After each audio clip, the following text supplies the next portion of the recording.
Welcome back, everybody, to the 423 Football Podcast. Today is going to be our KPT BALLAS Week 6 recap. We are back again to give you all the fantasy knowledge that you could ever possibly need. Thank you, Brett, for showing me that picture. Joseph updated his team picture, and I really enjoyed it. That was the first time I saw it, and it made me laugh. Picture from Holes, one of the great movies of all time. But anyway, so week 6 recap. I'm your host, Brandon Bouchard, joined here by Brett Hamilton. Hello! And originally we thought we were going to have probably 4 people on tonight. We thought maybe Peyton would show up. Kevin was supposed to show up, but I don't know. Kevin was having car trouble or something like that, so not really sure. So you're stuck with us. Yeah, it's just the two of us. And like I said, I'm slight. The past couple episodes, I was slightly under the weather. I think I'm recovering. I don't know. But Brett now is under the weather. I caught the black lung. It's not from me, though. It's not from me, I swear. Yeah. It was just a head cold. Whatever. All right, so, before we get into all the fantasy football stuff, I do want to point out or mention, because, we're sports fans in general, so we're not just, we're constantly keeping up with every sport, whether it be basketball, baseball, hockey, soccer, croquet, putt, anything you can think of.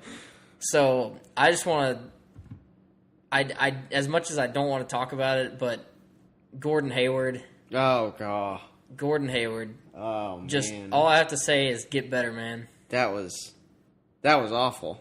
I'm just glad he had socks on. Because that would have been a really bad picture. Yeah, I don't.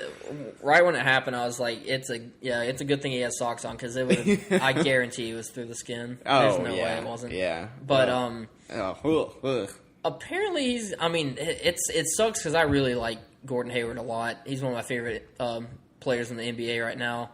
I think he finally got to the superstar level, and it lasted about 4 minutes. Yeah, not even 5 minutes into the opening game. That's just terrible. That's terrible. So prayers out to Gordon Hayward.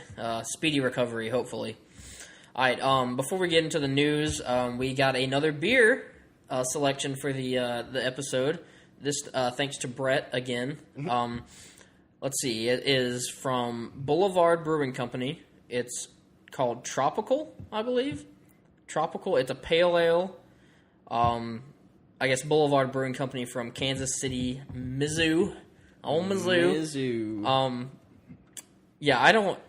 I don't know. It says ale with grapefruit and passion fruit.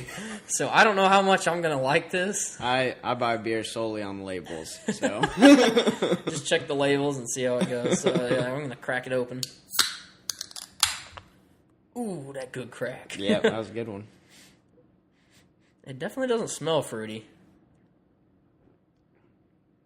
You can definitely taste the grapefruit. Ugh. I like it, but I really grapefruit's one of my favorites. I like But you're not into the fruity stuff. No, it's not really fruity. It's not fruity in the sugary sense. Yeah, but you can definitely taste the fruit. Yeah, I love it. Like I'm a big fruit person, fruit and vegetable guy. Not in my beer. Keep it out of my beer. You're a cantaloupe guy. Yeah, if they made a cantaloupe beer, you'd be all over it. Yeah, so I'm gonna drink it. It's fresh exotic fruit. It is fresh and exotic. That's what the can says. All right, jumping into the news. If you listen to our past 2 shows, we went through most of what's going on in the NFL right now. But just some updates. Andrew Luck suffered a setback with his shoulder. May result in him missing the entire 2017 season. I speaking from an Andrew Luck, I drafted him this year. Of course, it was like either the 8th or 10th round. I can't remember. With the hopes that he'd play after like a game or 2. Obviously, that has not happened. I have stuck it out. He's on my bench, but I will be dropping him because I don't see any need to hold on to him anymore. Yeah, I definitely agree. If he comes back, it'll probably be at the playoff times, which could be nice, but the Colts might not even be in it, so there's no point in rushing them back. And they're only one game behind in that division, but I see them kind of falling off. I don't think there's any reason to rush him back. I mean, they've got a dynasty to worry about. Yeah, I don't know. Yeah, you're pretty much, if you're holding on to Luck, unless you have like an IR spot in some leagues. I know they have IR spots. And we don't, so definitely not. Definitely time to drop him. Ezekiel Elliott will be able to play week 7 and 8. So he will be able to play the next 2 weeks. I'm pretty sure that's set in stone. He could still be suspended later this season. Apparently, like, the judge that controls basically his destiny for this season is on vacation, and I don't know what's going on. No one knows what's going on. It's just a mess. They just honestly it shouldn't be this difficult, especially like it's the NFL is basically a giant like corporation or company, and they should Roger Goodell, as much as it might seem unfair, he has the right to suspend players.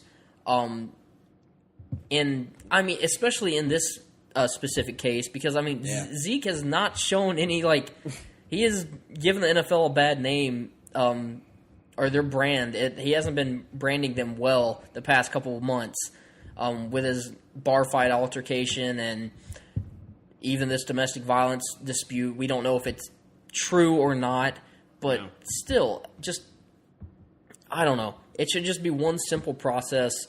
There shouldn't be appeals on appeals on appeals. But, like, literally, week 1, when we started talking about this, I was just like, it's going to be appeals on appeals on appeals on appeals. And look what's happening. That's what it is. He's suspended 1 minute, and then 5 minutes later, there's an appeal, and he can play. It's just, you just don't know about all this stuff. I mean, it's way over my head. Yeah, I don't. I'm not a lawyer, so I don't really know. I guess if you're one of those people who picked up Alfred Morris or Darren McFadden, I'd still hold on to him. Unless you're desperate unless you've got, like, next week, you're probably going to have some bye week issues. If you have absolutely have to drop one of them, I could consider it, but, I mean, if you don't have to, it's still worth a keep. Yeah. Again, we're going to be monitoring this throughout. One more thing, Aaron Jones could take over the Packers' backfield in Week 7, according to the Milwaukee Journal Sentinel. Are you buying that? No. No, I do believe it's still going to be a split between that's what I'm him and thinking. Ty. They still like Ty. As much as Aaron Jones impressed. However, I do believe instead of more of a 50-50 split, some guy needs to have the majority, a decent majority, just to get going and get that offense rolling. All right, just segueing off of the news, going to do a little in or out segment, just some updates on injuries and what people are doing in practice this week. So I'll just tell you what they're doing, and you tell me if they're going to be in or out this week. Okay. All right. Wendell Smallwood, dealing with a knee injury the past couple weeks. He's practicing in full. I think he makes his return. I agree. Stephon Diggs, dealing with a groin injury, missed last week and did not practice at all this week. So in or out for Stephon Diggs? I'm going to go in. All right. Rob Kelly, dealing with an ankle injury, was limited on Thursday. I'm going to go out, but I like him when he does come back. All right, Jameis Winston, shoulder, expected to take all the first-team reps on Friday. I think he's going to be in. That's a tough one, because if he takes another hard hit, he's out. Yeah, that could happen on the first drive. Yeah, I'd honestly, if I was Dirk Cutter, I'd kind of just let Ryan Fitzpatrick deal with this week and then make sure Winston's fully healthy, because those AC joint sprains can surely linger. Yeah. DeMarco Murray, hamstring, isn't guaranteed to play Sunday, according to Mike Mularkey. I think he'll play, but I think if you're a Derrick Henry owner, I think that would be a really, really strong plug and play, in my opinion. Yeah, I like Derrick Henry this week, especially against the Browns, which Yeah. I mean, come on. They may get up big, and it's Derrick Henry time after that. Yeah. Kelvin Benjamin, knee questionable for Week 7. I'm gonna lean out. Yeah, that's gonna be tough for the Panthers. I mean, Yeah. it might be great for Devin Funchess. I will say that. Yeah. But there's no It'll be Greg tough for the whole Olsen, team. obviously, and Yeah. then no Kelvin Benjamin. There's not many targets left in that offense. Christian McCaffrey. Yeah, McCaffrey and Funchess might have 10 receptions each. Yeah. All right, Delaney Walker, calf injury. He was just added today. that was to surprising. To the injury report, in or out. I'm going to go in, and I really hope he's in because he's in for a huge game. Yeah, he's my start of the week, so Yeah. crossing the fingers there. All right, one more. Leonard Fournette, ankle, did not practice on Wednesday or Thursday. I think he's going to be fine. Yeah. I do too. I think they're saving him. Yeah, just in case, though, if you're a Fournette owner, add Chris Ivory now if he's still out there. Oh, yeah. All right, we were going to play some trivia, but obviously everyone bailed out. I worked so hard making this trivia. I don't know. I might ask you one. You want me to ask you one? Just one, then save the rest for next week. Let's see. I'm trying to pick a good one. I had like 5 questions. Let's see. Let's see. Well, I'll just do the first one. Despite never starting all 16 games in a season, since 2014, I am ranked in the top 10 in points per game at the running back position. Since, what was the year? Since 2014, I'm ranked in the top 10 in points per game at the running back position. Since 2010, I am going to 2014. go... yeah, sorry.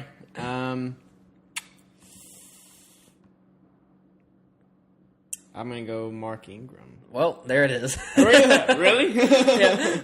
I gotta start making these harder. This isn't. Kevin's not here. Kevin dominated last time. Yeah, I might have got that one. I waited a long time. He probably would have known it right off the bat somehow. Yeah. I'll read I'll read the rest of the clues. I have finished as a top 15 running back every year since 2014, and in 2015 surpassed 1,000 rushing yards for the first time.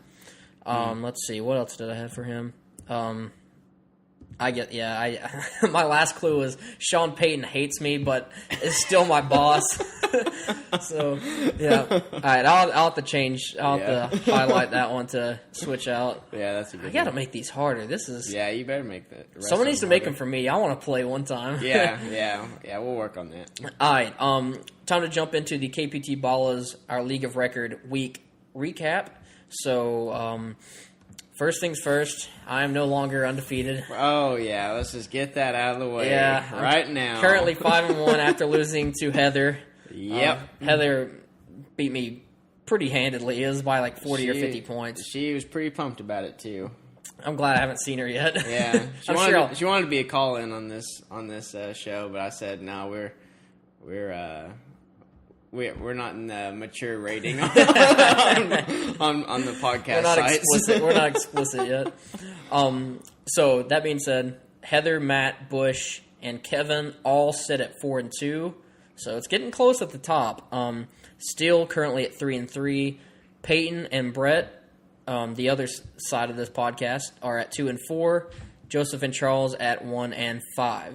So I don't know. I'm honestly, I still think everyone's pretty much in it at this point. Oh yeah, we're not early in the season anymore, but we're getting to where you can make a run. It's time to make your moves. Yeah, definitely. All right, if you have Andrew Luck sucking up a spot on your bench, get rid of him. Yeah. All right, start making trades. Yeah. Now moving into injuries, really only one big injury this week, I guess. Aaron Rodgers. He was on my team, unfortunately. Big hit there. It pretty much downgrades. I had Jordy, too, so it just downgrades pretty much every Packer player. It hurts in many areas. I don't think there's That's why he was sick this week. I don't think there's another player in the NFL where, like, the second they go down, it just downgrades every single... I shouldn't say any. There's not many players in the NFL where they go down and it downgrades. Most of those players are quarterbacks. Yeah. Because they affect the entire offense. Yeah. And not many backups can can sustain fantasy points. Yeah. But we'll see about Brett Hundley. Yeah, maybe. All right, moving into the awards section. Got 3 awards to give out this week.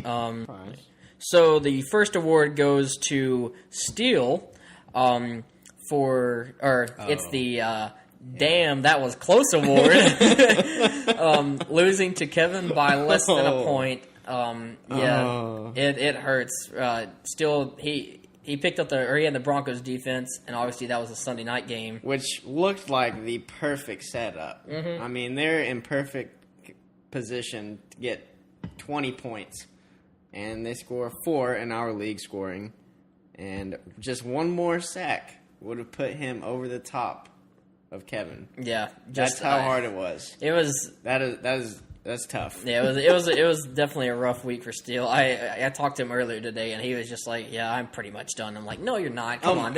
He's still better record than I am. Oh yeah.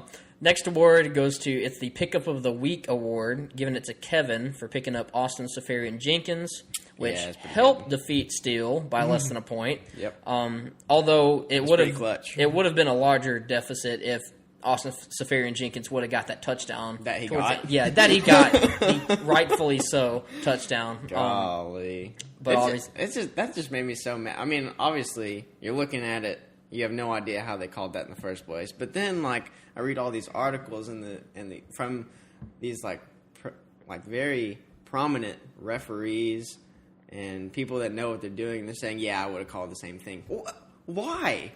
What reason is that? I just didn't understand it's that the at Patriots, all. Man. They've warped everyone, apparently. I don't know. Literally, in history, they've created 3 penalties on the spot. The tuck rule, that was just made up on the spot. It's just, I don't know. I won't rant on that. It was a tough break for ASJ, though. Yeah, and the Jets in general. Jets have kind of looked pretty good, honestly, surprisingly. Now, last award goes to, goes to Peyton. And it's the, that's a lot of points, but not enough. So Peyton scored 138 points, which was second most by a good 20 or 30 points in our league. No, I scored 122. Did you? Yeah. Okay, well, either way. Peyton 138, which is a lot, but lost to Matt, who had a ludicrous 158 points. And tell him how it happened. Monday night. Derek, Oh, yeah. Going into Monday night, it was a pretty close game. Or it wasn't, I think Matt was up by 10. Yeah, it wasn't very close. Yeah, but I think they both had 2 players left. Peyton had DeMarco Murray, Matt had Derrick Henry. And obviously Derrick Henry at the end of the game just had the 75-yard touchdown, which really, really broke it open. Mm-hmm. But... yeah, that's tough break for Peyton. I hate losing when I'm the second highest scorer. That seems to happen every week, though. It's happened to me twice. So. Yeah, exactly. This is very close. I was very close to being the second highest scorer this week too. Yeah, but oh well, it's tough. It's tough out there. Yeah. All right. Moving into our trades, we had 2 trades this week actually. Brett and Peyton actually made a trade. You were a witness. Yeah, I was sitting right there. It was literally 2 minutes prior to the 1 o'clock game starting. That is no exaggeration. It was rough. We got to Buffalo Wild Wings to watch the 1 o'clock games.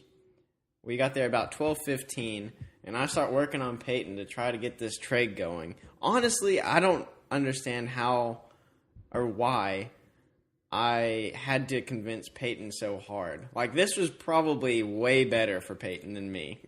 It was an even trade. It was the most even trade that I could think of. I've been trying to get a running back all week for DeAndre Hopkins, which I don't want to get rid of DeAndre Hopkins, but my running back was Lamar Miller, and they're both on bye week this week. Yeah. So I would have lost my matchup against Kevin this week for sure if I didn't make a trade.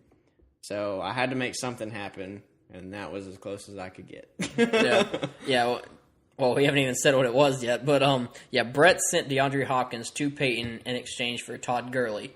And like I said, it happened like 2 minutes before the game started. Literally, they like made the trade, and I was like, it's going to be really funny when you can't like the game start and you're not going to be able to switch them into your lineup. It was extremely close. Yeah, it was very close. It was within a minute of game time or when a player's locked.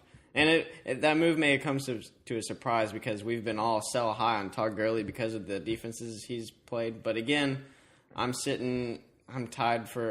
almost in last. I have to make something happen. And I know he's facing some tough defenses. He faced the Jaguars last week and got 116 yards. That was pretty... It's roster construction. That was good. Exactly. Every team's different, so... Yeah, so just because he's sell high doesn't mean you always have to. And second trade happened on Monday night. Obviously, I lost Aaron Rodgers for maybe the season. Not really sure yet. But I don't know. I traded with Joseph. I feel like I kind of gave up a little too much. But I don't know. I sent Joseph Jerick McKinnon and Isaiah Crowell, and he gave me Russell Wilson. Normally, I would not do that, or I wouldn't give up Jerick McKinnon for that, because I think Jerick McKinnon is going to have a fine year. And even Crowell, I think, has value later down the line. Very little.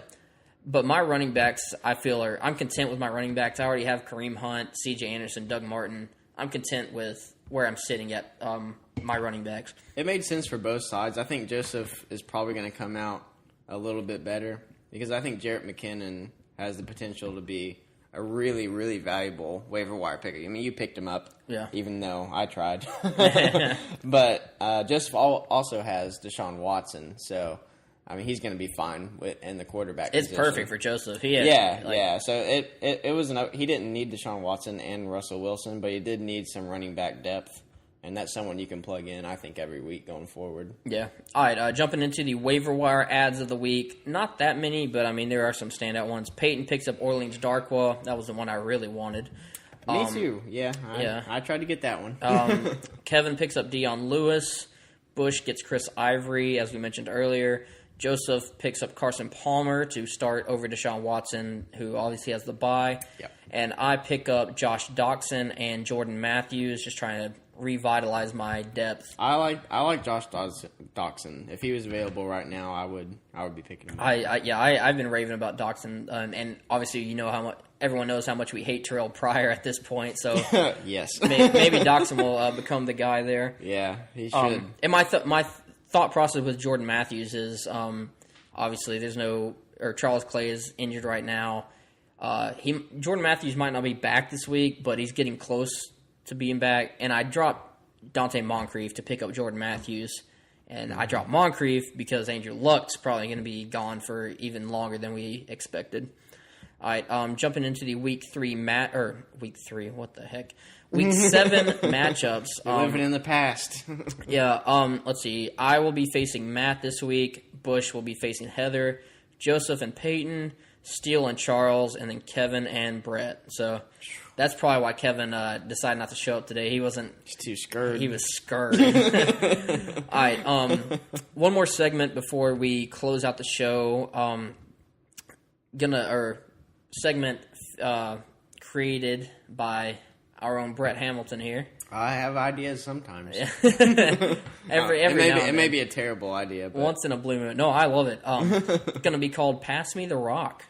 Pass Me the Rock. You want to explain what that is? Explain your segment. Yeah, it's where we pick one or two players that we think have the potential to be great, but they haven't been given the proper opportunity either by...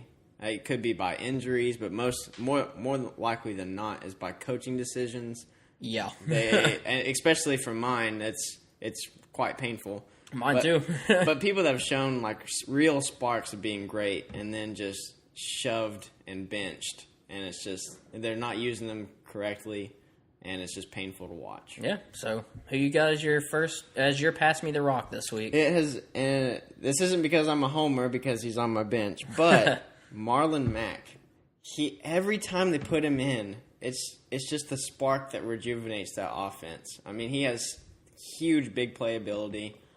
You've seen him 2 games in a row now where he's underutilized, And then the coach comes out and says, or Chuck Pagano comes out and says, we're going to use him more. He should probably get more touches. And then he comes out and gets like 3 touches. Yeah. It's a complete lie. But don't trust coaches. But on the touches that he does get, they're incredible. I mean, he's so fast and so quick. And but we still keep plugging in Frank Gore thinking he's going to do something. It's just really frustrating. Marlon Mack should get a much higher percentage of that of those carries out of the backfield. It's just a coaching decision that I think is ridiculous. Yeah, and hopefully, Frank Gore is he's got one foot in the grave right now, and the other guy that was taking carries away was Robert Turbin. Obviously, he's going to be out, and especially now, you should tee up much more Marlon Mack, but you just can't bank on it. Like, I'm not playing him this week because you just don't know yet. I just don't know. I mean, Chuck Pagano may bench him the whole game. I don't know. Don't know. My pass me the rock guy, Julio Jones, surprisingly. Oddly enough. Only 1 red zone target this year. What on earth is happening? I don't know what Dan Quinn is thinking. I don't know what Matt Ryan is thinking. Matt Ryan's trying to do red zone, like all his red zone targets are going to freaking Taylor Gabriel. The smallest guy out and there. And Marvin Hall. These guys are like a foot shorter than Julio Jones. Julio Jones could be one of the best receiver talents of all time. Yeah. And you don't even utilize him. Oh, he's huge. Why not just send him on a fade? Why not use him exactly like Des Bryant? What? Des Bryant. He can do so much more than Des Bryant. That's yeah. The best part. Yeah, that's the thing. But why not use him? The Cowboys use Des Bryant as this huge red zone target who just literally just jumps over cornerbacks to make the catch and come down with a TD. Julio Jones can do the same thing. Yep. He has 1 red zone target on the year, which is just asinine. I just can't understand why they're not using him like they should be. Yeah, there's no reason that Julio Jones shouldn't be the number 1 player or number 1 wide receiver in fantasy. Because and Quinn over the summer said that they were going to give Julio Jones more red zone targets, which is why everyone was isn't that a great thought? That was a fantastic idea, but it has yet to come to fruition. So maybe this week, maybe later in the season. You could ask anyone to fill in as that coach and be like, you go out and you line up all 52 guys on your roster and you look down the line and then you see Julio Jones and I'm just like, you know what? I'm going to give that guy the ball pretty much every time. Especially if he doesn't have the real majority of the target shares and catches in this upcoming matchup against the Patriots, something is actually wrong with the play calling. Honestly, because there's no matchup for him on that field. No, there's not. But honestly, it would. I mean, I'm not saying it would be better, but there are situations like these past couple games where they aren't giving Julio chances or anything like that. If you put him, even if you put him in Jacksonville with Blake effing Bortles would at least throw his direction more often than Matt Ryan does. Yeah, I mean, Marquise Lee get it. If Marquise Lee can have some sort of fantasy value, then I mean, there's no reason Julio Jones should come away with 4, 5, 6 targets a game. It's just terrible. Julio, you just come on up to Green Bay. We'll have a healthy quarterback. My gosh. You have no room for Julio up there. Yeah, we'll have our quarterback back in a couple months. So yeah, Julio, you just come on up. All right. So that's going to be our show for today. Just a reminder: go check out our previous 2 shows from the week, our Week 6 recap and our Week 7 preview. Kevin joins us over on those 2 episodes, so we got our starts and sits over there, which are sure to be better than last week's, hopefully. I'm pretty confident this week. Yeah, so follow us on Twitter and Instagram at the423football. Like us on Facebook, leave your comments and questions, and more important than anything, don't be greedy with your fantasy football knowledge. Share us with the world. So thanks for listening. We are the 423 Football Podcast. Peace out.